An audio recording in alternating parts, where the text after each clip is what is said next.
In 2024, should you buy your own home to live in, or should you go out there and invest somewhere while you rent somewhere else, which is often referred to as rent vesting? In this video, I want to show you the pros and cons, as well as what the numbers look like as part of a case study that I can share with you so it makes your decision a little easier. If you're interested in what my thoughts are, definitely keep watching. Hey guys, my name's Ravi and welcome back to Personal Finance with Ravi Sharma. If you're new here, smash that subscribe button because I talk about real estate, cryptocurrency, and financial freedom. Now you may have come across my face for the first time on YouTube, so what's up? But I also want to give you an idea as to why people listen to me or why you might want to listen to me. And it's mainly because I've been investing into real estate for over the last 11 years. I've continued to rent vest and I've gone out there and tried every system, every strategy that's out there, made a bunch of mistakes. And with those mistakes, I've learned what is the best way to go and build a property portfolio where you can live a life financially free. I founded one of the fastest growing buyers agencies and we pick up about 15 properties every single week. So if you're interested in using the buyers agency, there'll be links in the description below, but let's continue on with the video so you know exactly what I mean by rent vesting. And you might find this video valuable because you might be in this exact same situation. And I know I was back in the day, so I'm gonna make it very easy for you. Now there's two options that you have right now if you're looking at getting into the property market. So you're getting onto the property ladder and you're thinking, I can go in and get the first homeowner grants and stamp duty concessions and buy my own place, or I can go rent vest, which is rent where I want to live and invest where the numbers make sense. So let's cover off what the homeowner grants and stuff like that look like. You're essentially going, the government's giving me some sort of concession or grant to incentivize me to go and purchase something. Now, usually with these grants, you have an upper limit and it could be anywhere between $650,000 and $1 million. It obviously differs state to state and depending on what type of property you buy. So I'm gonna leave that for you to decide if you feel like the research is worth your time. But I'm gonna give you the TLDR. You're essentially getting incentivized to buy something that may not be a great option long-term. Now there's pros and cons, as I said in the beginning of this video, and I'm gonna be completely unbiased about this. I'm going to use my example, I'm going to use a case study, and we're going to talk about three main pillars.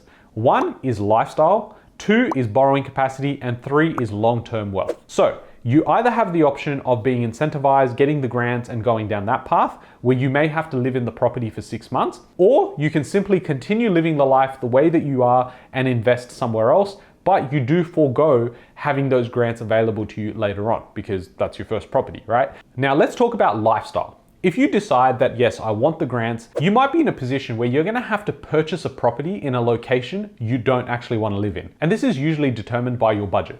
So let's say, for example, you have a budget right now of $650,000. You might go, well, if I'm living closer to the city, I definitely cannot purchase anything. But if I wanna purchase something and get the grants as well, for $650,000, I'm probably gonna have to move out into Western Sydney or an area that's less desirable for me. Now, everyone's different. You might be someone that grew up in the West and you're like, I'm happy living here. Or you might be someone that is not even in Sydney and you are living in a regional town where it makes so much more sense because buying a house there is pretty much the equivalent of a unit in Sydney. As you can tell, there are numerous situations that could occur. I'm going to use an example that most commonly comes up when I make these videos or people that reach out to me. And it's usually, Ravi, I live in Sydney or I live in Melbourne and all I can afford is a 1-bedroom apartment. I want to take advantage of the homeowner grants. Should I do that or should I just use that money and invest somewhere else? And my answer in 99% of the time is the same thing, which is your intention to live in that property long term and you absolutely love it? If it is, then go and make the emotional decision. But do not get confused by the fact that this is not an investment. You are purely going out there to take advantage of an incentive to hopefully get some growth in that property. So when it comes to lifestyle, you're having to now relocate into an area that you don't like simply so you can save by not paying some stamp duty. Now, doing something is still better than doing nothing. So if you're going and getting your money to work in an asset, then that's obviously a good thing. But in this case, if you're young and you're going to now compromise on your lifestyle because you want to make more money long term, is it really the right move? So when it comes to lifestyle, if you can continue renting somewhere you like and you can still grow your wealth somewhere else when it comes to real estate investing, that probably makes the most sense. I've done it basically in my 20s, I'm now 32 and I continue to rent vest. As of right now, that is still the best option. Now the next point I want to cover off is borrowing capacity. If you simply go out there and say, okay, I'm gonna buy a place for $650K, I'm going to live in that property, that actually could negatively affect your borrowing capacity because that property that you're purchasing is not generating an income. Now, the counter to that is that, well, if I move into that property, I no longer have to pay rent. And that's true. But if your rent is actually going to be less than the amount that you have to make as your repayments, your borrowing capacity actually goes down. Not only that, but you also have some tax advantages if you are to have it as an investment property. Now, by no means do I look like an accountant.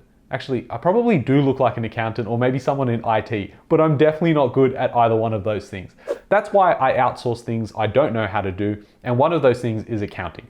So you should speak to an accountant when it comes to tax benefits that you can get when investing into a property, but for right now, for the purpose of this example, it probably serves no purpose. It probably makes no sense to go down that path because when you live in that property, you don't get the deductions you might when it's an investment property. Now, if you did go out and purchase an investment property and the yield was really good, you might find that because it's generating you a good enough income, your overall borrowing capacity has stayed the same or has just diminished slightly.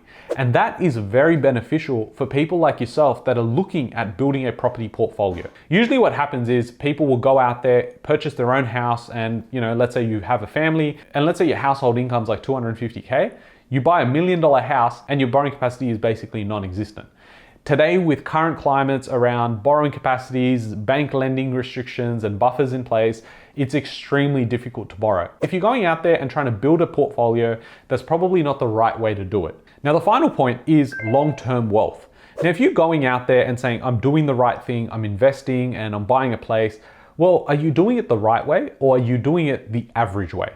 Now, average people get average results, and average people also walk away with working till they're 65 or 70 and still not retiring financially free.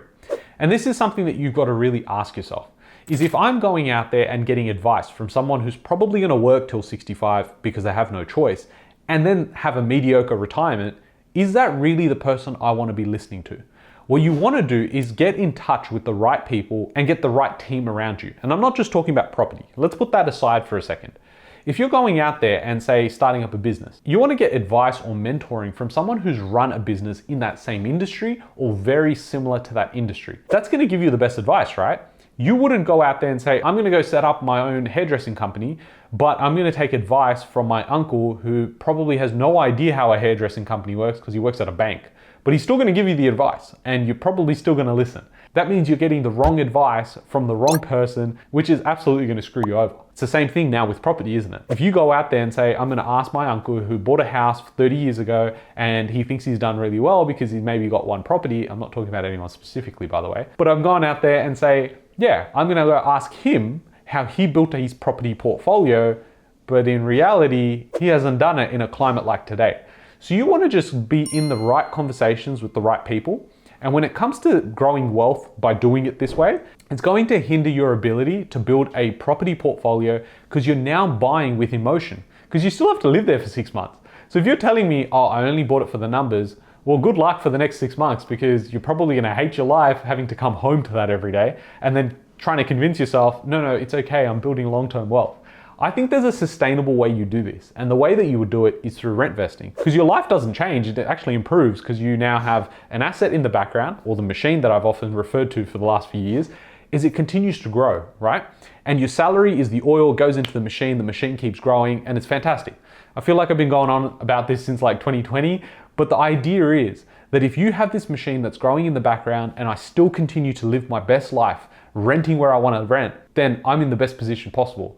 I have no compromises. In fact, if that property is purchased well, within the first 18 months, the rent that's coming in, despite interest rates being so high, will probably take care of, if not all, most of my expenses. My day-to-day doesn't change. And this leads me on to the case study that I'm going to share with you right now. One of the most popular areas for first home buyers is Parramatta, right? Often referred to as the second CBD of Sydney. And you go down here and median house price is now 1.55 million, which is insane. And then you go down and you see units, which is the average price point is about $630,000.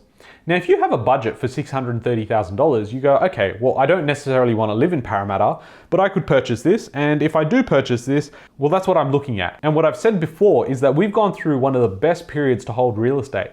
Despite that, the median price has gone from $625,000 all the way up to $630,000. in what would be one of the greatest times to own real estate. Now instead, if you went and said, okay, $630,000, I could go into an area like Dubbo and purchase a house there, I would find myself purchasing a property for $375,000 that now is worth about $560,000. Could these results repeat again? Not sure. But when we're looking at the numbers, when we're looking at supply and demand, we could probably see stronger growth in an area that doesn't have as much supply coming in. Because in Parramatta, you have towers and towers being developed right now and they're still coming onto the market. Whereas you don't have the same thing in somewhere like Dubbo. Now, I'm not saying Dubbo is a really good area, you should go out there and buy something. I'm just using it as an example. Now, where it gets even better is if you were to say, well, actually, I rent currently in Pyrmont for $850 a week with my partner. And yes, rents have increased considerably. Where I could get rent for about $600 in 2021 is now costing me about $850. It doesn't feel so good. But if I was to go and buy the same place I'm living in right now, I'm looking at paying $1 million. And when I go ahead and see, well, how does that actually affect me? I'm paying $1,300 in interest plus principal repayments by just being in the same property. So if I was to purchase the property, it would cost me $1,300 a week. If I rent the same property, it's $850 a week. Plus I don't have to pay all the other bits and pieces like rates and insurances and strata. So to me, it seems like an absolute no-brainer that if you are looking to grow wealth, you should be rent vesting in today's climate, and I don't think that's gonna change. In fact, I think a lot more people should adapt to having the mindset that they should rent for the next 5 to 10 years. And yes, rents are gonna go up, but if rents are going up in your area and you bought somewhere logically, the rents somewhere else are gonna grow a lot more and at a faster pace. And if you bought well, those properties will outperform anything you see locally. Now again, there's a lot of generalized themes in this video, but the main takeaway from it is that you need to think outside of the box. If you go and listen to the average people, you'll do average things and get average results. If you're watching these videos, you're definitely not wanting average results. So if you need any help when it comes to investing in the right areas, contact us. I'll leave a link in the description below. If you're out there educating yourself, continue and know that speed is your friend. In a market that's moving as fast as it is, with all these potential talks about rate cuts, interest rate cuts, as well as tax cuts, you make the decision what's more important for you. If you need the help, I'm here. If not, smash that like button, subscribe if you haven't already, and I'll catch you guys in the next one. Thanks, guys.